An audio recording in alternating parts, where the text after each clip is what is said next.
ఆత్మకూరు మాజీ ఎమ్మెల్యే మేకపాటి విక్రమరెడ్డిపై సంగం ఏఎస్పేట మండలాల టీడీపీ నాయకులు తీవ్ర స్థాయిలో ధ్వజమెత్తారు. సంగం ఇరిగేషన్ గెస్ట్ హౌస్లో మీడియా సమావేశం నిర్వహించారు. ఈ సందర్భంగా వారు మాట్లాడుతూ రాష్ట్ర మంత్రి ఆనం రామనారాయణ రెడ్డిపై మేకపాటి విక్రమరెడ్డి చేసిన అనుచిత వ్యాఖ్యలపై తీవ్ర స్థాయిలో ఆగ్రహం వ్యక్తం చేశారు. మంత్రి ఆనంపై మరోసారి నోరు పారేసుకుంటే సహించేది లేదని హెచ్చరించారు. ఆత్మకూరు నియోజకవర్గంలో ఎక్కడ చూసినా ఆనం రామనారాయణ రెడ్డి చేసిన అభివృద్ధి కనిపిస్తుందని, దమ్ముంటే అభివృద్ధిపై బహిరంగ చర్చకు రావాలని మేకపాటికి సవాల్ విసిరారు. టోటల్గా 6 మెట్ట ప్రాంతాలు కలిగిన మండలాలకు 90,000 ఎకరాలకి సాగునీరు ఇవ్వాలనేసి, అట్లాగే 58 రెవెన్యూ విలేజెస్కి 0.2 టీఎంసీ మంచినీరు ఇవ్వాలనేసి తాగునీరు, అలాగే 5 టీఎంసీల సాగునీరు ఇవ్వాలనేసి ఒక ప్రతిపాదన పెట్టి 6 వెనుకబడిన మండలాల కోసం ఆయన కష్టపడి అప్పటి ఉమ్మడి ఆంధ్రప్రదేశ్లో మాజీ సీఎం గారు అయినటువంటి శ్రీ కిరణ్ కుమార్ రెడ్డి గారి దగ్గరికి ప్రతిపాదన పెట్టి రైతులందరినీ ఇక్కడి నుంచి తీసుకెళ్ళి మర్రిపాడు నుంచి అది ఆమోదించుకొని శాంక్షన్ చేయించుకొని దానికి ఫేజ్ 1 కింద 800 పైచిలు కోట్లని శాంక్షన్ చేయించుకొని ఆ ప్రాజెక్టు మొదలుపెట్టింది ఆయన, ప్రతిపాదన పెట్టి శాంక్షన్ చేయించుకొచ్చింది ఆయన, అప్పుడు ఒక దశ దాకా తీసుకొచ్చింది కూడా ఆయనే. దానికి కావాల్సిన ఎక్విప్మెంటు, పైప్ లైన్లు, మోటార్లు కావచ్చు, ఇవన్నీ కొని ఫేజ్ 1 కింద పని మొదలుపెట్టేసరికి ఉమ్మడి ఆంధ్రప్రదేశ్ విడిపోవడం, ఆ తర్వాత గవర్నమెంట్ మారడం, ఇలా కొన్ని మార్పుల వల్ల ప్రాజెక్టు ఆగింది. ఆ తర్వాత 10 సంవత్సరాలు రూలింగ్ ఉన్న మేకపాటి వారి కుటుంబం ఈ ప్రాజెక్టు గురించి ఏమి చేశారో ప్రజలకి చెప్పాల్సిందిగా మేము కోరుతున్నాం. భూసేకరణ జరగలేదని మీరు అన్నారు కదా, ఆనం రామనారాయణ రెడ్డి గారిని విమర్శించారు కదా. 10 సంవత్సరాలు అంటే చిన్న చితక విషయం కాదు, దాదాపు ఒక దశాబ్ద కాలంగా మీరు ఎంత భూసేకరణ చేశారు? ఆ ప్రాజెక్టు కోసం మీరు చేసిన ప్రయత్నం ఏంది? దీని గురించి మీరు ప్రజలకు సమాధానం చెప్పాల్సిందిగా మేము కోరుతున్నాం. తుప్పుబట్టిపోయిన పైపులు, మోటార్ల విషయం ఏంది? అటువంటి పవిత్రమైన జలయజ్ఞం లాంటి ఆ ప్రాజెక్టుని ఈ విధంగా భ్రష్టు పట్టించింది లాస్ట్ 10 ఏళ్ల పరిపాలనలో మీ పరిపాలనలో కాదా అని కార్యకర్తలుగా మేము ప్రశ్నిస్తున్నాం. అదేవిధంగా ఆనం అంటే అవినీతి, అవినీతి అంటే ఆనం అని మీరు అన్నారు. ఇసుక, గ్రావెలు, డాన్లు ఉన్నారనేసి ఆయన పరిపాలనలో మీరు చాలా ఆరోపణలు చేశారు. దీనికి సమాధానంగా అసలు మునుపటి మీ పరిపాలనలో అవినీతి దందా జరుగుతూ రూపాంతరం చెంది ఒక పెద్ద మాఫియాలాగా తయారయ్యి కొన్ని కోట్ల రూపాయలు కొల్లగొట్టిన చరిత్ర మీది. మీ అనుచరులైనటువంటి మీ పిఏ సుధాకర్ రెడ్డి, అలాగే మీ బంధువు రాపూర్ నుంచి మధుసూదన్ రెడ్డి, వీరిద్దరూ కొండారెడ్డి గెస్ట్ హౌస్లో ఉండి కొండలు, తిప్పలు, ఇసుక, కోళ్ల వేస్టు మీద దందా చేసి కోట్ల రూపాయలు కొల్లగొడుతుంటే వారికి ఆ రోజు అండగా మీరుండి మీ ఆధ్వర్యంలో ఇంత అవినీతి జరిగి వీటన్నిటికీ సాక్ష్యాలు ఉన్నాయి. ప్రజల్లోకి మీరు రావాలా. ఊరికనే ఒక మాట అవినీతిని ఆనం వారికి జోడించి వదిలేస్తే సరిపోదు. దీనికి రుజువులు ఉన్నాయి. మీరు చేసిన అవినీతికి ఆ మాయమైన కొండ గుర్తులే ఆ ప్రకృతిలోనే రుజువులు ఉన్నాయన్నమాట. దీనికి సాక్ష్యాలు మేము చూపిస్తాం. మీ ప్రజల్లోకి రాండి. ఊరికినే మాట అంటే సరిపోదు, దాన్ని మీరు నిలబెట్టుకోవాలా. ఎవరి రూలింగ్లో ఎంత అవినీతి జరిగిందనేది ఖచ్చితంగా మేము బయట పెడతాం. ఇంకొక మారు మా మంత్రివర్యులు ఆనం రామనారాయణ రెడ్డి గారి గురించి మీరు అవినీతి పరంగా ఏమన్నా చేశారని మాట్లాడితే అప్పటి విషయాలన్నీ బయటికి తీసుకొచ్చి ప్రజల్లో చర్చించాల్సిన అవసరం వస్తుంది. అదేవిధంగా రిజైన్ చేసి వస్తే ఎవరు గెలుస్తారో చూద్దాం అనే విషయం మీద మీరు మాట్లాడారు కాబట్టి ఒక 4 విషయాలు నేను క్లుప్తంగా చెప్పి మిగతా వారికి ఇవ్వడం జరుగుతుంది. మీరు అంత అహంభావంతో చేస్తున్నారు కదా, 10 సంవత్సరాల పాలనలో మీరు ఏం చేశారు ఆత్మకూరికి అని ప్రశ్నిస్తున్నాం. ఒక మున్సిపల్ టౌన్లో బస్ స్టాండ్ ఒకటి, ఇక్కడ సంగం మండలంలో బ్యారేజ్ ఒకటి, అది కూడా సగం పూర్తయిన బ్యారేజ్ అంటాం. ఎందుకని అంటామంటే సంగం మండలంలో ప్రధానంగా ఉన్న సమస్య ఏంటంటే ఆ బస్ స్టాండ్ నుంచి పాతబడిపోయిన 2 బ్రిడ్జులు, ఒకవైపు వెహికల్ వస్తుంటే ఒకవైపు పోలేని పరిస్థితి, పురాతనమైన బ్రిడ్జులు, అందువల్ల పెద్ద వెహికల్స్ పోలేని పరిస్థితి. బ్యారేజ్ ఒక 50% సమస్యని అడ్రస్ చేస్తుంటే మిగతా 50% సమస్య ఈ బ్రిడ్జిలది. దాన్ని తీసుకెళ్ళి హైవేకి కలపాల్సిన అవసరం ఎంతో ఉందన్నమాట. అది పూర్తి చేయకుండా కేవలం బ్రిడ్జ్ పూర్తి చేస్తే పని అయిపోయినట్టు కాదు. ఇది మన మంత్రివర్యులు ఆనం రామనారాయణ రెడ్డి గారు దీని గురించి సుదీర్ఘంగా చర్చించి దీనికి పరిష్కారం చూడాలని ఆయన చూస్తున్నారు. అదేవిధంగా ఆత్మకూరు టౌన్లో బస్టాండ్ గురించి మీరు మాట్లాడారు. బస్టాండ్కి అసలు ఎంత ఫండ్స్ వచ్చాయి, ఆ ఫండ్స్ వస్తే దానికి అకౌంటింగ్ మీరు చూపిండి ప్రజల్లోకి వచ్చి. మీకు ఆ ధైర్యం ఉందా? బస్టాండ్కి ఎంత ఫండ్ వచ్చిందో మీకు తెలుసు, దానికి ఎంత ఖర్చు పెట్టారో మీకు తెలుసు. మీరు ధైర్యంగా ప్రజల్లో వచ్చి పెట్టగలరా ఆ అకౌంట్స్ గురించి? ఎందువల్లంటే భావి తరాలకు ఉపయోగపడాల్సిన బస్టాండ్, అది కూడా కాకుండా మున్సిపాలిటీ నియోజకవర్గం హెడ్ క్వార్టర్స్, అందులో బస్టాండ్ ఏ విధంగా ఉండాలి? పర్మనెంట్ స్ట్రక్చర్స్ ఉండాలి. మీరు వేసిన స్ట్రక్చర్ ఏంటి? ఒక ఇనుపు స్ట్రక్చర్ వేసి రేకులు వేసి ఒక గొడుగులాగా తయారు చేసి దాన్ని బస్టాండ్ అంటారా? ఇది భావితరాలకి ఏ విధంగా ఉపయోగపడుతుంది? ఆ వచ్చిన నిధులతో మీరు ఈ బస్టాండ్ ఎంత నిధి వచ్చింది, ఎంత ఖర్చు పెట్టారు, ఎంత పోయింది, ఈ లెక్క మీరు సమాధానం చెప్పాల్సిన అవసరం ఉందన్నమాట. అదేవిధంగా ఈ రెండు తప్ప, అవి కూడా లోటుపాట్లతో చేయడం తప్ప 10 సంవత్సరాల పాలనలో మీరు ఇంకేమన్నా చేశారు ఆత్మకూరుకి? ఆనం రామనారాయణ రెడ్డి గారు తెలుగుదేశం ప్రభుత్వంలో సీఎం నారా చంద్రబాబు నాయుడు గారి ఆశీస్సులతో, అలాగే నారా లోకేష్ గారి సపోర్ట్ తోటి, పవన్ కళ్యాణ్ గారి సపోర్ట్ తోటి ఎన్ని కార్యక్రమాలు చేశారో నేను క్లుప్తంగా ఒక 4 చెప్తాను. ఆత్మకూరు మున్సిపాలిటీకి 75 కోట్ల నిధులు తీసుకురావడం జరిగింది కేవలం 2 సంవత్సరాల్లో. ఈ నిధులు ఒకప్పుడు ఆత్మకూరికి నీళ్లు తీసుకొచ్చిన కదా ఆనం రామనారాయణ రెడ్డి గారు. ఈ నిధులతో అమృత్ 2 కింద తాగునీరు ఇవ్వడానికి, అట్లాగే 100 ఎకరాల్లో నగరవనం అనేది 1,40,00,000 వ్యయంతో ఆయన ప్రారంభించడం జరిగింది. ఆయన కేవలం రాజకీయాలు చేస్తుంటారు, అందరూ వస్తుంటారు పోతుంటారు, దాని గురించి కాదు. ఆయన ఒక టౌన్లో కానీ గ్రామాల్లో కానీ మనుషుల యొక్క జీవన విధానం, మౌలిక సదుపాయాలు ఎలాగున్నాయనేది ఒక విజన్ ఉన్న వ్యక్తి. ఇంత పెద్ద మున్సిపాలిటీ డెవలప్ అవుతుంది కదా ఆత్మకూరు, ప్రజల వికాసానికి నగరవనం ఆరోగ్యానికి చాలా అవసరం. ఆయన అది ఆలోచించారు. అలాగే పిల్లలు స్పోర్ట్స్ మెన్ డెవలప్ అవ్వాలంటే, క్రీడాకారులు ఒక నియోజకవర్గం నుంచి, ఒక టౌన్ నుంచి స్టేడియం ఎంత అవసరం? 1,80,00,000 పెట్టి ఒకప్పుడు స్టార్ట్ చేసిన స్టేడియం ఆగిపోయి ఉంటే మీ 10 ఏళ్ల పరిపాలనలో ఈరోజు ఆయన మళ్ళీ 1,80,00,000 పెట్టి ఆ స్టేడియంని మళ్ళీ కట్టడం జరుగుతుంది. లగడపాటి రాజగోపాలరావు గారు, వారి కుటుంబం ఇక్కడ ల్యాండ్కో సంస్థల ద్వారా వృద్ధాశ్రమం రన్ చేస్తుంది. ఆ వృద్ధాశ్రమంకి కట్టిన బిల్డింగుల్లో కొన్ని కాలేజీలు నడపడానికి వాళ్ళు ఇస్తామంటే వాళ్ళ పేరు పెట్టమని వాళ్ళు అడిగితే మీది స్వార్థ రాజకీయం. అన్నిటికీ మీ పేరు ఉండాలా? మిగతా వాళ్ళు 80% కంప్లీట్ చేసిన పనులకు కూడా 20% మీరు చేసి మీ పేర్లు కావాలా? ఆ రోజు మీరు వాళ్ళ పేరు పెట్టుకోవడానికి ఒప్పుకొని ఉంటే ఆ బిల్డింగుల్లో ఐటీఐ కాలేజ్ రన్ అయ్యి ఉండేది. కానీ మీరు ఏం చేశారు? అశ్రద్ధ చేశారు. అదే రామనారాయణ రెడ్డి గారు వచ్చిన 2 సంవత్సరాల్లో నారా లోకేష్ గారికి ప్రపోజల్ పెట్టి, ఇలా పలాని వాళ్ళు మంచి హృదయంతో బిల్డింగ్ ఇస్తామన్నారు, ఆ బిల్డింగులకి కాలేజీకి వారి పేరు పెట్టాలంటే నారా లోకేష్ గారు సంతోషపడి దాన్ని అప్రూవ్ చేశారు. ఇప్పుడు ఆ బిల్డింగులు మళ్ళీ రిపేర్లు చేసుకొని ఆ కాలేజీ ఇక్కడికి తీసుకొచ్చే పరిస్థితి. అంటే మనస్తత్వం ప్రజలు గమనించాల. నాయకుడి మనస్తత్వం ఎలా ఉంది? స్వార్థపూరితంగా ఉందా? ప్రజలకు ఉపయోగపడేటట్టుందా? వారి పేరు ఉండాలని స్వార్థం వాళ్ళకుందా? ఇది అందరూ ప్రజలు గమనించారు. ఒక్కటేసారి విక్రమరెడ్డి గారు, అది కూడా ఎందుకు చేశారంటే నీ స్వార్థ ప్రయోజనాల కోసం చేసావు. నువ్వు రాజీనామా చేసింది నీ స్వార్థ ప్రయోజనాల కోసం రాజీనామా చేసావు. రాజీనామా చేయడానికి కారణం ఏంటో తెలుసా? రాజశేఖర్ రెడ్డి గారి పేరు ఎఫ్ఐఆర్లో చేర్చారని చెప్పి నేను రాజీనామా చేస్తున్నావు. Okay, right. నువ్వు చేసిన తర్వాత ఎఫ్ఐఆర్లో తీసేశారా రాజమోహన్ రెడ్డి గారు? మీరు రాజీనామా చేసిన తర్వాత ఎఫ్ఐఆర్లో పేరు తీలేదే. తీయకుండా మళ్ళీ మీరు ఏ విధంగా పోటీ చేస్తారు?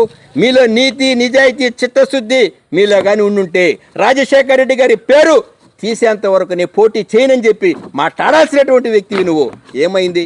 మళ్ళీ 2 నెలలకే మళ్ళీ పోటీ చేసావు. ఉందా? మళ్ళీ పోటీ చేసినట్టు దాని అర్థం ఏంది? రాజశేఖర్ గారి పేరు తీలేదే, మళ్ళీ ఏ విధంగా పోటీ చేస్తావు? నువ్వు పోటీ నీ స్వార్థ ప్రయోజనాల కోసం నువ్వు పోటీ చేసి నేనేదో ఎరగబెట్టాను. నీకు పార్లమెంటు సభ్యుడిగా ఇచ్చినటువంటి 5 కోట్ల రూపాయలనే ఆ గ్రామానికి పోతే తాగునీటికో సైడ్ కాలువలకు, సిమెంట్ రోడ్లకు, రకరకాలైన అత్యవసర పరిస్థితుల్లో వాళ్ళకి కొంత ప్రజలు అడిగితే ఇమీడియట్గా శాంక్షన్ ఇచ్చేదనుకుంటే ఆ శాంక్షన్ ఇచ్చేదానికి కూడా నువ్వు వెనకాడతావే. ఎందుకంటే అక్కడ బోరేస్తే నీళ్ళు పడతాయేమో, వాళ్ళు ఏమైనా తాగి బాగుపడతారేమో, వాడు ఏమైనా కాలువలు కడితే ఏమన్నా కాలువలో నీళ్ళు పోతాయేమో, డ్రైన్స్ ఏమైనా పోతాయేమో అని దిగులు పడేవాడు రాజమోహన్ రెడ్డి. నీ తండ్రి గారిని అడిగి విక్రమరెడ్డి గారు చెప్తారు ఆయన మనస్తత్వం ఏందనేది. మీరు 15% ఖర్చు పెట్టామంటున్నావు. వా 15% ఖర్చు పెట్టేదయ్యా. ఈ సంగం మండలంలో గౌతమ్ రెడ్డి గారు మంత్రిగా ఉన్నప్పుడు ఆత్మకూరు నుండి మన శివాలయానికి నిద్రించేదానికోసంగా దేవుని దగ్గర దర్శనం చేసుకొని అక్కడ నిద్రించేదానికోసంగా ఒక ఆటో వేసుకొని వస్తుంటే ఈ ఆటో ప్రమాదవశాత్తు ప్రమాదం జరిగి 6 మంది బొగ్గేరులో పడిపోవటం జరిగింది, బేరాపేరులో. అప్పుడు అతను ఆలోచన చేశాడు పాపం మంచి మనసుతోనే. సరే పాపం అతను పంపించాడు, శవాలు ఎక్కడ ఉండేవో తీపిచ్చారు, జరిగినాయి, సంతోషమే. కానీ ఆయన లేడు కాబట్టి ఆయన గురించి కూడా మనం పొరపాటుగా మాట్లాడకూడదు. అయినా ఆయన ఇంటికి వచ్చిన తర్వాత 10 లక్షల రూపాయలు రణదీప్ అనే పిల్లడు, ఆ కుటుంబంలో ఒకే ఒక అబ్బాయి మిగిలితే ఆ అబ్బాయికి 10 లక్షల రూపాయలు చెక్ ఇచ్చి రావడం జరిగింది. దాన్ని మేము ఒకరోజు శ్రీకాకుళం వివేకానంద రెడ్డి గారు నేను ఇరువురు పోయి మాటల్లో తెచ్చిచ్చేటప్పుడు అయ్యా 10 లక్షల రూపాయలు పాపం ఇచ్చి గొప్ప మనసు చాటుకున్నారే అంటే, అయ్యో నరసింహారెడ్డి మనకు 10 లక్షల రూపాయలు ఇచ్చే స్తోమత ఉందే అయ్యా అని మాట్లాడావే. 10 లక్షల రూపాయలు ఇలా ఎంతమంది చచ్చిపోతే ఆత్మకూరు నియోజకవర్గంలో మనిషికి 10 లక్షల రూపాయలు ఇస్తామని చెప్పి మాట్లాడతావే. నిన్ను అడిగారా 10 లక్షల రూపాయలు అంటే? నువ్వు ఆత్మకూరు నియోజకవర్గంలో ఉండేటువంటి అందరూ చావాలని ఏమైనా కోరుకుంటున్నావా? ఒకవేళ సస్తే నిన్ను 10 లక్షల రూపాయలు యాడ్ ఇవ్వాల్సి వస్తుంది దిగులా? అయ్యా నువ్వు ఇవ్వాల్సిన అవసరం లేదు, నీ మీద అంత పెట్టుకొని ఆలోచన చేసుకొని జీవనం సాగించడం లేదయ్యా, మన ప్రశాంతంగా ఉండయా రాజమోహన్ రెడ్డి గారు. దాన్ని నువ్వు 15% ఖర్చు పెట్టమని నీ తండ్రి గారు చెప్పారా? ఏడప్ప ప్రభుత్వమే 5 లక్షలు ఇస్తుంది, మనం 15 లక్షల రూపాయలు ఇస్తే ఏంది అని చెప్పి నీ కొడుకు మీద దండయాత్ర చేసినోడివే నువ్వు. నీ తండ్రి గారు అలాంటి వాడే విక్రమరెడ్డి గారు.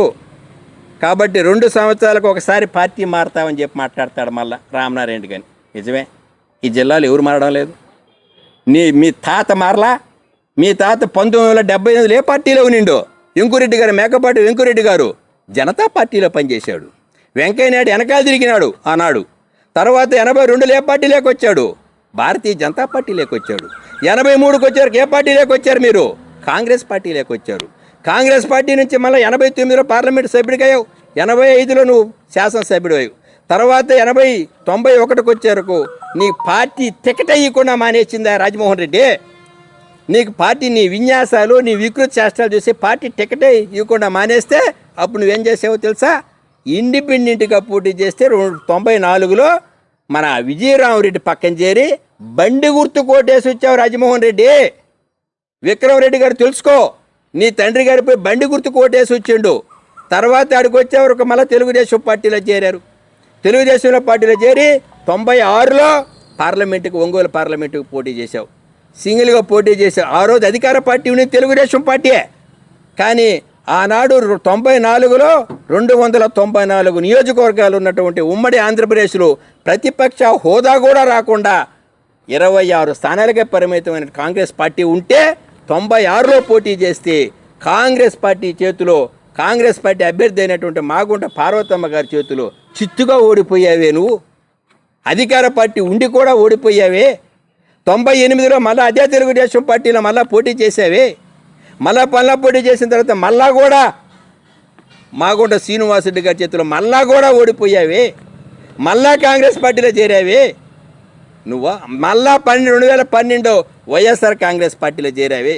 మీరా పార్టీలు మారకుండా చిత్తశుద్ధిగా ఉండేది. ఈ విశాలమైనటువంటి భారతదేశంలో రాజ్యాంగబద్ధంగా 5 సంవత్సరాలకు ఒకసారి ఎన్నికలు వస్తాయి. ఈ 5 సంవత్సరాలకు ఒకసారి ఎన్నికలు వస్తే ఈ 5 సంవత్సరాల్లో నువ్వు పోటీ చేయి. గతంలో కూడా నువ్వు బలాఢ్యుని రమ్మను, బలమైనటువంటి రమ్మను, బలవంతుని చేసి పిలిచావు, వచ్చాడు, అయిపోయింది, మాజీ అయిపోయావు, పెన్షన్ కూడా రావడంలా నీకు. ఏమైంది? అదే కదా ఇది. 5 సంవత్సరాలకి నీ మీద పోటీ చేసేదానికోసంగా రామనారాయణ అవసరంలే. ఒక సామాన్య తెలుగుదేశం పార్టీ కార్యకర్తను పెడతాం, ఒక సామాన్య మధ్యతరగతి రైతు కుటుంబంలో పెట్టినట్టు బిడ్డను పెట్టి గెలిపించేదానికి సిద్ధంగానే ఉన్నాం. ఓ పని చేయి విక్రమరెడ్డి గారు, మీరు నెలకు 3 కోట్ల రూపాయలు రామనాయుడు గారికి అని తీసుకొని కానీ ఉంటే, 1 కోటి రూపాయలు మీరు ఇసుక మీదనో గ్రావీల మీదనో 1 కోటి రూపాయలు నెలకి ఇచ్చి 2 కోట్లు మీరే తీసేసుకోండి విక్రమరెడ్డి గారు. భలే చౌక బేరం, బ్రహ్మాండంగా ఉంది, ఈజీగా ఉంది, ఎంతేం తీసుకోవచ్చు. 2 కోట్ల రూపాయలు కళ్ళు మూసుకుంటే కళ్ళు తెరిచేరకు 2 కోట్లు వచ్చేస్తాయి. అందుకే మీకేం కావాలా? ఇప్పుడే ఏజెన్సీతో మాట్లాడతా, మీ ముందే మాట్లాడతా. ఏజెన్సీలో అయ్యా విక్రమరెడ్డి గారికి ఇచ్చేయండి, నెలకు 3 కోట్లు వస్తున్నాయంట, ఆ 3 కోట్లు వాడినా లబ్ధి పొందండి, మీ 1 కోటి రూపాయలు వస్తాయి, మీరే తీసుకోమని చెప్పేదానికోసంగా నేను ఇప్పుడే ఈ క్షణమే మీ ముందే మాట్లాడతా. మీరు సిద్ధమా? వాళ్ళు ఇక్కడ ఇసుక రీచ్లకే పర్మిషన్ లేదని అంటున్నారు.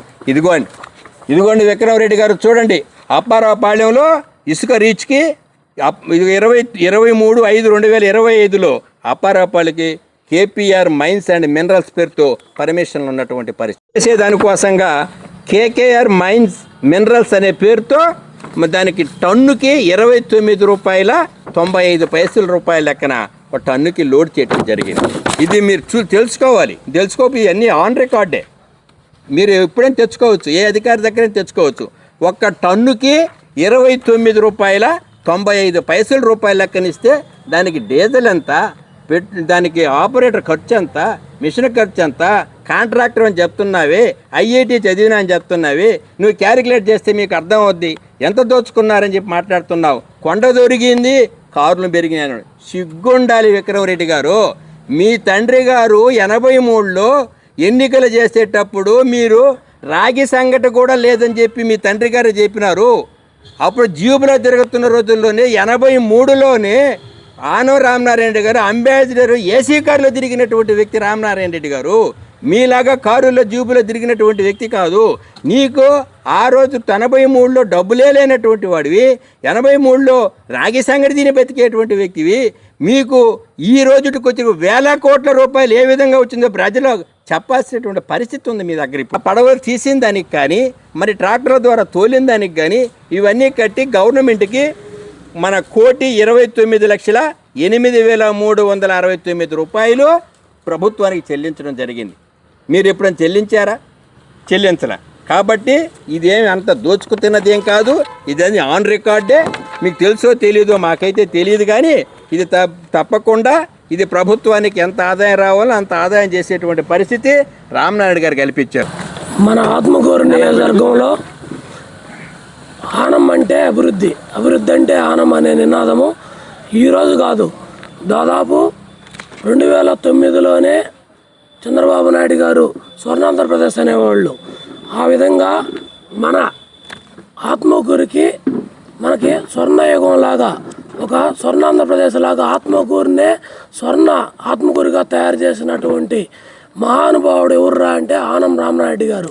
ఆ రోజు మేము తెలుగుదేశంలో ఉన్నా కూడా అభివృద్ధి అంటే ఏందో నెక్స్ట్ జనరేషన్ లాగా, అంటే జరగబోయే 30 ఏళ్ళు కానీ వెనక చిక్కు కానీ ఆ విధమైనటువంటి అభివృద్ధి వెనక జరగల, ముందు జరగల, ఆ విధమైన అభివృద్ధి జరిపిన దానిలో నెంబర్ 1 స్థానము మన ఈ రాష్ట్రంలో ఆత్మకూరు జరిగినటువంటి అభివృద్ధి ఏ నియోజకవర్గంలో కూడా జరిగి ఉండదని నాకు మెయిన్గా ఒక ఆలోచన. ఎందుకంటే ఇక్కడ పెద్దలు ఎంతమందితో ఎన్నో చోట్ల మేము కూడా కూర్చొని మాట్లాడుకుంటూ ఉంటాం.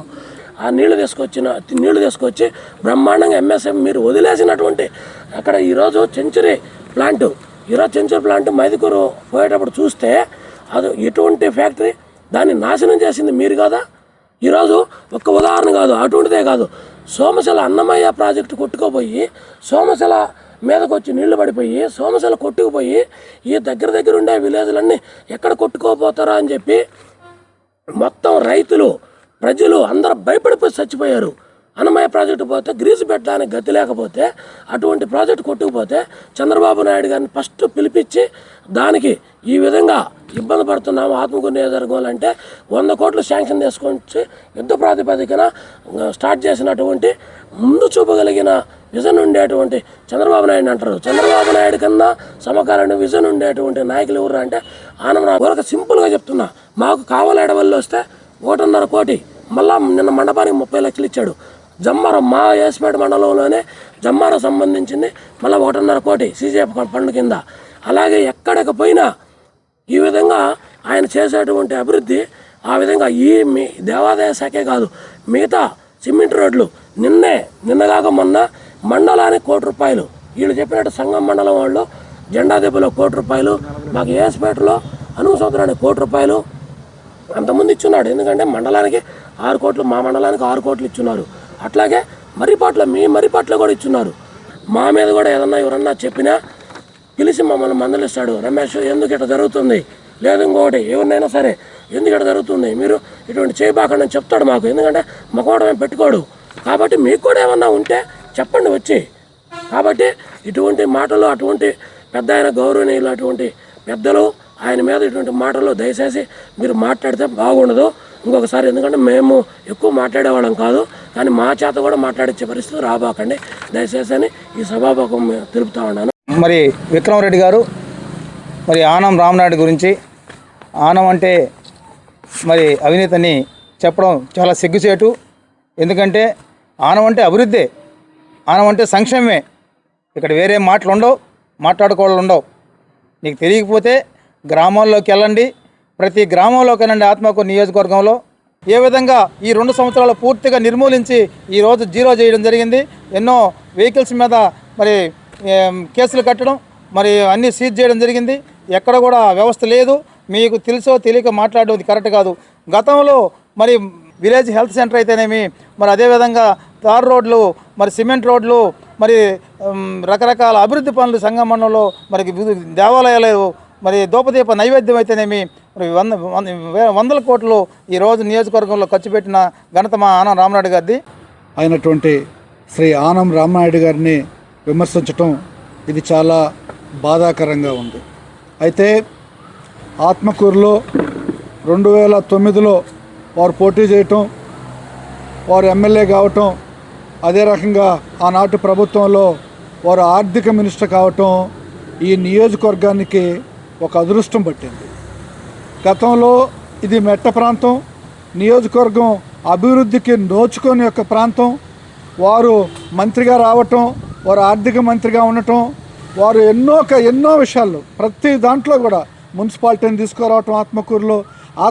అసలు డెవలప్మెంటే ఏమీ లేనటువంటి ఆత్మకూరుని డెవలప్మెంట్ ఇలా ఉంటుంది ఆర్థిక మంత్రిగా వారు చూపించి వారి యొక్క ఆత్మకూరు నియోజకవర్గాన్ని ఆనాటి ఒక ఆంధ్రప్రదేశ్లో ఆత్మకూరు నియోజకవర్గానికి ఒక మంచి విధానం తీసుకురావటం ఆనం రామనాయుడు గారే చేశారు. అయితే వారు విమర్శిస్తూ విసకని ఏదో చేస్తున్నారు అని అన్నారు. కొంతమంది బయట వాళ్ళు వచ్చేస్తున్నారు, కొంతమంది మన రైతులు చేస్తున్నారు. వారికి గిట్టుబాటు కాక గతంలో వారు ఇవి చికెన్ వేస్ట్ చేస్తే ఈ యొక్క చేపలు బాగా పెరుగుతాయనే ఉద్దేశంతో, తక్కువ రేటుకు వస్తుందనే ఉద్దేశంతో వారు చికెన్ వేసుకోవటం, అది కూడా మీ ప్రభుత్వంలో నుంచి వేసుకురావటంలోనే గత 5 సంవత్సరాల నుంచి వేసుకురావటం జరుగుతూ తర్వాత అది కంటిన్యూ రావటం, ఇది రకరకాల విమర్శలు చేస్తూ మీరే విమర్శలు చేసినందువల్ల దాన్ని ఆపేయటం కూడా జరిగిందని చెప్పి ఈ సందర్భంగా వారికి తెలియజేసుకుంటూ, Vishwasai NEET medical academy. Doctor కావాలనుకోవడం మీ ఆశయమైతే మీ ఆచరణకు ఒకే ఆలోచన విశ్వసాయి. నీట్లో సీటే మీ లక్ష్యమైతే ఆ లక్ష్యాన్ని ఛేదించగలిగే ఒకే ఒక్క చోటు విశ్వసాయి. విద్యార్థుల ఆశయాన్ని, తల్లిదండ్రుల కలలు నిజం చేసుకోవడానికి నిజమైన మార్గమే విశ్వసాయి నీట్ మెడికల్ అకాడమీ. ఎందుకంటే స్థాపించిన సంవత్సరం నుంచి ఎందరో విద్యార్థుల్ని డాక్టర్లుగా మార్చి వారి ఆశయాన్ని చేరువ చేసిన విద్యా సంస్థ విశ్వసాయి. అనతి కాలంలోనే 1200కు పైగా మెడికల్ సీట్లు సాధించిన విశ్వసాయి చరిత్ర ఒక ఘనత. అపార అనుభవజ్ఞులైన డైరెక్టర్స్, అత్యుత్తమమైన ఫ్యాకల్టీ, అత్యున్నత ప్రమాణాలతో కూడిన విద్యాబోధన, ప్రణాళికాబద్ధమైన స్టడీ మెటీరియల్స్, ఎటువంటి ఒత్తిడి లేకుండా స్ట్రెస్ ఫ్రీ ఎడ్యుకేషన్ అందిస్తున్న సంస్థ విశ్వసాయి నీట్ మెడికల్ అకాడమీ. అందుకే నీట్ లో సీట్ సాధించాలంటే the one and only choice Viswasai NEET medical academy. 2027 NEET long term అడ్మిషన్లు ప్రారంభమైనవి. సంప్రదించండి Viswasai NEET medical academy, Nellore, Tirupati.